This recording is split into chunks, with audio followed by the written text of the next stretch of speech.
కార్తీక పురాణం 26వ రోజు 26వ అధ్యాయం. దుర్వాసుడు శ్రీహరిని శరణు వేడుట, శ్రీహరి హితబోధ.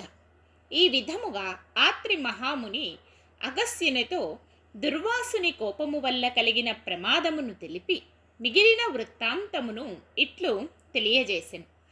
ఆ విధముగా ముక్కోపి అయిన దుర్వాసుడు భూలోకము, భువర్లోకము, పాతాళలోకము, సత్యలోకములకు తిరిగి తిరిగి అన్ని లోకములలోనూ తనను రక్షించువారు లేకపోవుటచే వైకుంఠమందు ఉన్న మహావిష్ణువు కడకు వెళ్ళి, వాసుదేవా, జగన్నాథ, శరణాగత రక్షణ బిరుదాంకిత, రక్షింపుము. నీ భక్తుడైన అంబరీషునకు కీడు చెయ్యదలచిన నేను బ్రాహ్మణుడను గాను ముక్కోపినై మహా అపరాధము చేసి తిని. నీవు బ్రాహ్మణ ప్రియుడవు.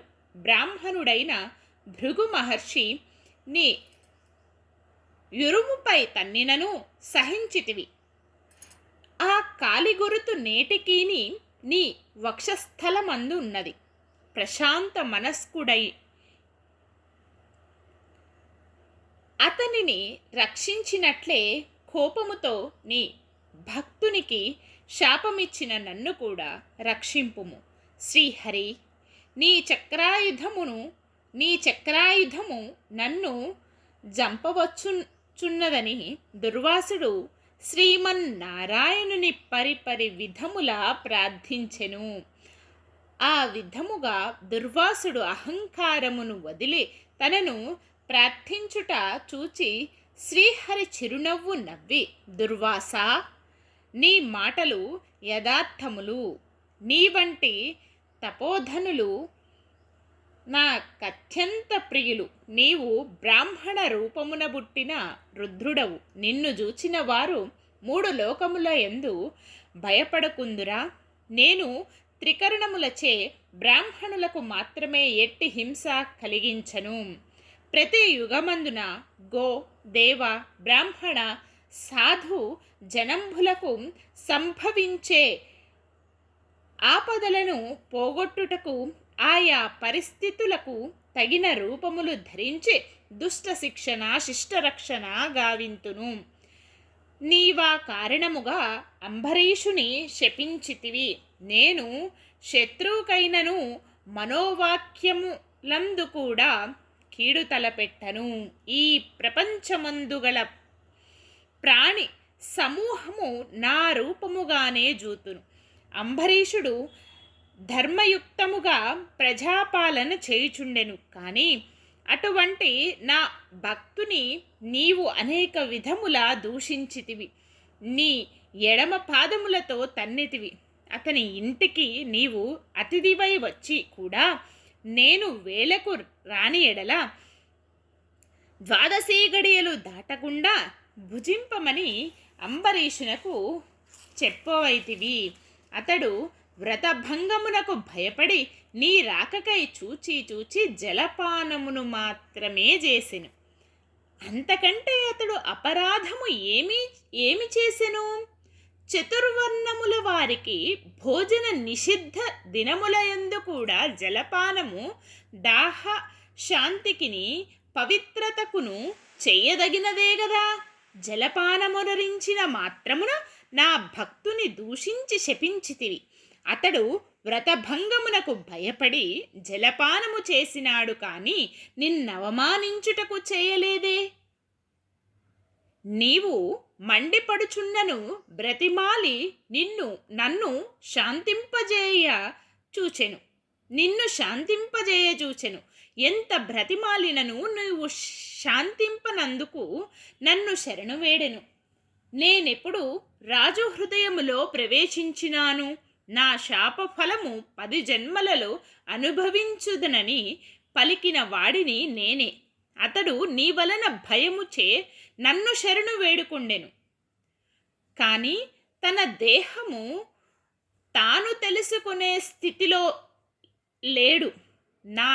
నీ శాపము అతడు వినలేదు. అంబరీషుడు నా భక్త కోటిలో శ్రేష్ఠుడు. నిరపరాధి, దయాశాలి, తత్పురుషుడు అటువంటి వానిని అకారణముగా దూషించితివి, అతనిని నిష్కారణముగా శపించితివి. విచారింపవలదు. ఆ శాపమును లోకోపకారమునకే నేను అనుభవింతును. అదెటులనినా, నీ శాపములోని మొదటి జన్మ మృత్యుజన్మ. నీ శాపములోని మొదటి జన్మ మత్స్య జన్మ.